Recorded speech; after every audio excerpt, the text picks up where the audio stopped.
Hey everybody, welcome back. So if you're a new prepper, you're just getting started, and you want to start stocking your pantry with some good stuff, local dollar stores are sometimes a good place to look. Today I'm going to show you a haul and explain to you what you want to look for when you start prepping in your local dollar stores.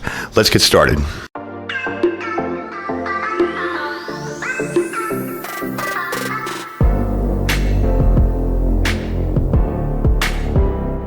All right, folks, welcome back. Now, I know that we have a lot of new preppers on the channel. I get a lot of questions over on Facebook from you guys, and some of the questions have been, where do I get started? And I know I've shown a lot of freeze-dried food on the channel. I know that stuff is just out of reach for a lot of people. So you don't have to sit around and save your pennies until you can afford it, okay? What you can do now is start prepping, but you may not know what to get when you go to your local dollar store or even your local grocery store. So what I did today was about a $36 haul from our local Dollar Tree.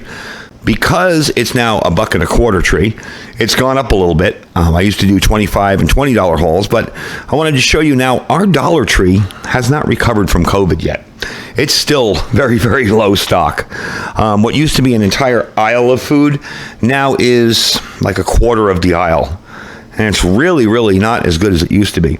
But I do have some good things here and good different solutions for you on some of the things you can look for no matter how stocked or unstocked your Dollar Tree is. And it doesn't have to be a Dollar Tree. It could be any dollar store, Dollar General, Family Dollar, any of those places. Now, why do I think this is important? Well, we're experiencing some similar events right now to what happened before the Great Depression, okay? And we're only seeing things get worse. We're watching banks fail. We're watching lawlessness in our cities. We're watching unrest. We're watching possible world wars go on. So it's only going to get worse from here at this point. You know, there's not really much hope on the horizon yet. And I hate to be a doomer about it, but if you watch the news and you see what's going on, you kind of feel you'd feel a little better with some preps to put away. And usually where people start is with food. Now, of course, there's tons more other things to prep for. There's water, which I always tell people do that first. Medical, self-defense, power, be it a generator or solar generator, and then you get into the more esoteric things like night vision and ham radio and all that other stuff, and that comes way down the road. But if you're just getting started and you want to start out, here are some of the things that you should look for when you're shopping for storage pantry food. Okay, first thing, long shelf life. You're never going to match the same kind of 20 or 30-year shelf life of freeze-dried food, or even the 5 to 8-year shelf life of MREs, but you still want to be smart about picking out durable products. So you'd want to try to avoid things that don't last at least a year. If you get something that you know is going to go bad in 6 months, not worth it, okay? Second, easy to store. You want durable packaging, okay? And if it's not durable, well, yesterday I showed you a way to seal things up, so it is durable, but you want durable packaging like a can or a box. It's much better than the kind of packaging you find with, say, potato chips, all right? And food that needs to be cold or frozen isn't automatically disqualified, but you do want to be careful about relying too much on power, on electricity, because the grid may go down as well. Now, if you're an advanced prepper and you have a backup power station or a generator and you're ready to go, hey, more power to you. I'm telling you right now, I got a solar backup, for my freezer here and my refrigerator. I know they could run pretty much indefinitely with power that I have and the solar panels on the side of my roof here. So yeah, you can do that, but it's kind of going to depend on how much you have as far as backup power when it comes to freezing food. Next up, easy to prepare. In any kind of emergency, when you're relying on this kind of food, you may not have utilities or other stuff that makes cooking easier. So I like to favor foods that can be eaten as is and only need maybe basic reheating or rehydrating. It's easy to mix and match with other ingredients as well. Something like the difference between, say, regular rice that needs to be boiled and those rices in the corner, which I'll show you when we show you what I picked up. That's ready to go. You could just put that over a bonfire with a little bit of water in it and heat it up and it'd be fine. So I favor those kind of foods, but that doesn't disqualify having rice or beans. So next up, nutritional, all right? You're looking for stuff that's fairly nutritional. Now I know some of the stuff in our everyday lives you would consider junk food. What we're looking for is calorie-dense food, okay? Some food or how it's packaged may give you more bang per buck for calories than others. And when your space is limited, your biggest problem is going to be building up a pantry. Where are you going to put all this stuff? That's something you got to think about. Are you going to take a corner of your bedroom and put up a storage rack and put your food on it? You'll probably have a lot more room than if you're going to stick it in an existing pantry that doesn't have that much room to begin with. Lastly, dietary restrictions. An emergency isn't always the time to be picky, but it's okay to avoid foods that your family hates or are discouraged maybe by your faith, or maybe somebody has a dietary problem with it, like say lactose intolerance or gluten allergy. You want to avoid those foods. So I'm going to move you around as we move around on the table here and show you what I picked up as best I could, because there really wasn't much of a picking there, from our local Dollar Tree. All right, I'm going to start on this side of the table. Of course, rice. For $1.25, picking up 2 pounds of rice, not bad. And again, this can be, soaked for a while to reduce cooking time. You can boil this in a pan that you're already using. You can use the water for something else after you boiled your rice. So rice is a good staple. I would take it out of this bag and maybe stick it in a Mylar bag with an oxygen absorber, or at least use a food saver and seal it up like we showed you yesterday. Next up, I picked up my 2 favorite spices, but Dollar Tree's got a ton of spices. Spices make stuff that's normally kind of blah good. So I picked up garlic, salt, and onion powder. I'll probably be using this in the channel a lot when I make stuff, when I cook. Okay. Next up, coffee. If you're used to drinking coffee regularly, okay, I've got instant here, and I've got this stuff here. Be forewarned, this stuff is very strong. You don't need as much. But if you're used to drinking coffee, okay, instant coffee is good pretty much forever. I mean, there have been people that have found instant coffee 40, 50 years in an abandoned house and drank it, and it's fine. This stuff, again, you're going to need to heat stuff up. You're going to need to heat up your water for this, but maybe not as much as you would for this. But again, instant coffee, excellent choice. And regular coffee, too. And it's fairly inexpensive. Got some Vienna sausages here. I do like these, and when I first made my very first Dollar Tree haul video, I mentioned that I like to cook these. Now, I don't mean like bake them in the oven for 3 hours. I mean just stick them in a pan and brown them up. So that's how I do them. People thought I was nuts. You don't want to not have a balanced diet, so you want to pick up some vegetables. I got some corn and some French cut green beans, always available. They did have a ton of vegetables, but not a lot of choice. It was like that, carrots, and corn, and that was it. And I'm not a big fan of carrots, so I kind of opted out of the carrots.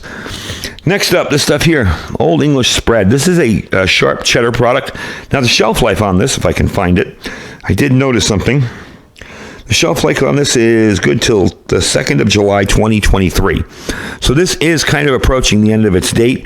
However, it's good for a good long time after that. I did notice when I picked it up that the shelf life was kind of close. The rest of this stuff is a good long time away, but I did want to show you this. Now, Dollar Tree used to sell these little baggies, kind of like this, full of cheese.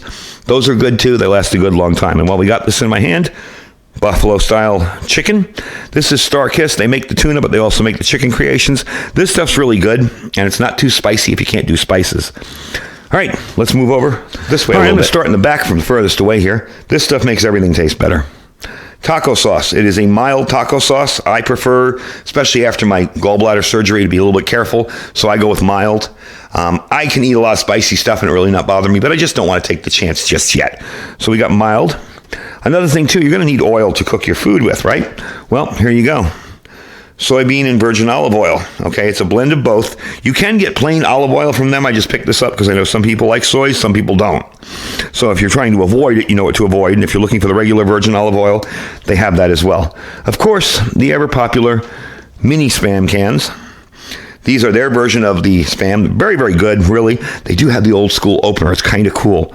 You take this and you bend it off, and you stick that little hole there on here, and you twist, and you open it up that way. These are actually very good. They are smaller, but again, if you're just getting started, now you got some meat in your storage, okay? Boom, like that. That's simple. Next up, taco seasoning. Again, if you're going to be making stuff, if you have some beef and you want to cook it, or anything else, even chicken, you can do that real easy and make that your taco seasoning. So it's good. It's cheap. I will say something about it. I got it because there really wasn't much at the Dollar Tree. Honestly, Walmart has it cheaper. That was, I think they were 75 cents each. Not everything is $1.25. Sometimes it's a little less. Walmart has them 50 cents or 49 cents each if you buy the Walmart generic brand. Of course, beans. I love pinto beans. They're really good. You boil them up. Perfect. Make a nice meal. This stuff here, don't be afraid of this stuff. This cooks fairly quick too. It's saffron yellow rice. I've actually made this a couple of times in the channel when I'm making other foods. And this is quite a good amount. This is a good serving for 2 to 3 people, depending on how much rice you like. So definitely decent little stock up there. Let's move to the last section over on this side. Macaroni and cheese, of course, staple. Gotta have macaroni and cheese. Now, why do I prefer the powdered brand? Yes, it does need milk. Do I have powdered milk put away? I do. Can you use water? Yeah, but it won't taste that good. You can also use the condensed milk that you buy in cans. However, I couldn't find any in the store. So I do like this cheese. The stuff that comes with the cheese in the metal tinfoil bag, that's good for about a year, and then that cheese gets so hard that it won't melt. And sometimes it even feels the same consistency in the bag, but you put it in with the noodles, it won't melt. It just sits there. You mix it around, it sits there. Chop it up, same thing. So that's why I prefer these. I do have lots of powdered milk stored away, as well as condensed milk and things like that. Just something else for you to think about. Beef tamales, some people think these are nasty. I love them. I can eat these for a meal with that and some rice, and that's a meal for 2 people right there for, let's see, what, $2.50? Can't beat it. Lots of soups, but they didn't really have a big selection at my store. I did get the Campbell's chicken and rice because I know I like that. These guys here, these actually stay good really long. I know that's going to sound crazy. They actually stay better than the big boxes with the plastic bag inside. They will stay fresher longer. I've had some of the cereal boxes go bad on me. Not bad, not like they're going to poison you or anything, just they don't taste as good. They kind of taste stale. These will stay for a very, very good long time. So throwing a few of those in your preps, can't beat it. The pre-made rice. Now, this is definitely handy. This stretches your meats and your meals. I got a couple of them over here. I'll pull them over here and let you look at them. These are all pre-cooked, ready to go. Jasmine rice, okay? And these last a good long time. Trust me, I've eaten these like 5 years past their best buy date. The long grain rice. This is long grain white rice. And Spanish rice. That would work good with some taco seasoning, maybe some hamburger meat, whatever. Works really, really well. So those are definitely good items to grab as well. Last 3 things, of course. Idaho mashed potatoes. This says it serves 8. It's $1.25. You really can't beat that. I've seen them at Walmart for under $1. Last time I was at Walmart, they were $1.49. So they definitely have a better price in Dollar Tree. The North Sides. Now, they just had rice. They used to have the noodles, the pastas, the everything. These are good if you can find them anywhere. Dollar Tree, again, my Dollar Tree was kind of lacking on it, but that's what I got. And lastly, this stuff here, this is fully cooked premium chicken salad.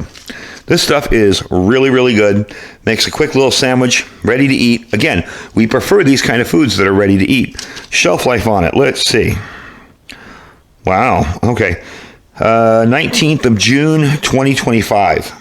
That's a pretty darn good shelf life. And, you know, I packed some of these up in little homemade MREs, these type of things like this and this, and they last a good long time. And the packaging holds up as well. I don't see the, let's see, yeah, again, used by August 5th, 2025. So this stuff has a good long shelf life to it. Can't hurt to stock up on it. Again, eventually you want to get bigger stuff. You want to get more and more ingredients that you can make your own food. But if you're just getting started, that's a good way to go. So let's wrap up. Before we wrap up, there was one thing I did forget to mention. Batteries. These Panasonic batteries are actually pretty darn good. Yeah, they're NiCads. Yeah, you're going to have to keep an eye on them because they might leak. No, they're not going to last as long as Duracells. But for $1.25, can't beat it. So if you do have some items now, if you're new and you're just getting started, maybe you bought a lantern that needs 4 AA batteries, well, stock up on them. They're $1.25. You go to the store and you get 4 of these. They're like $5 or $6 now in Walmart for the Duracells. You get a bunch of them, you'll be good to go. So that's kind of my take on this. I've had a lot better hauls from my local Dollar Tree, but my local Dollar Tree is seriously undercovered there. They really do not have a lot of food in that place. I was really surprised. Now, I will tell you that the frozen section, their little frozen refrigerated section, was pretty darn full and had a pretty nice selection. But as far as the canned stuff and the stuff we think about for our pantry, it was a little bit on the low side. So that's what I got for you. Remember the rules you're looking for: long shelf life, easy to store, easy to prepare, nutritional and calorie dense, and follow your dietary restrictions as much as possible after a collapse of some kind when you're looking at your food storage. So I hope that helps out some of you new guys. Some of you guys have been prepping for a while. You may see something here and go, oh, wow, I didn't think of that. Maybe you go out and pick one up. It is a good way to stock up on some of this stuff. You know, again, if you buy in bulk, you're always going to save money, but sometimes it's not that much money, and if you're on a very tight budget, you can buy 5 or 6 of these for $1.25 each and have a good amount of rice put away for an emergency. So, hope you guys enjoyed the video. Don't forget to check out all our links down below. No, I don't have an affiliate link with Dollar Tree. I know what you're thinking out there. But I do have an Amazon affiliate store. Don't forget to check that out. Even if there's nothing in the store you like, just click the link, shop as you normally would. We really do appreciate when you do that. It helps us out a whole lot. Our freeze-dried wholesalers link, that link will save you 15%. And yes, I know he's out of a lot of stuff. They're working on it 24/7 to get restocked. That should give you a little hint on how freaked out people are. He's never been run out before. Even during the pandemic, he wasn't getting run out of food. So definitely check up on your food with him and keep an eye on the site. When you see something, order it and get it. And use my link, you'll save 15% just by using that link when you get to the checkout. Below that is our My Patriot Supply link. We got a bunch of deals on there. They do have food. Okay, you can get a 3-month kit for $200 off. That's 3-month worth of freeze-dried and dehydrated food ready for you in buckets to just stash away with some water, and you're ready to go for at least 3 months. And below that is our Thrive Life freeze-dried food store. Again, you don't need freeze-dried food to be a survivalist or a prepper, but it certainly does help with the storage times. I thank you folks for watching. Stay safe and stay prepared.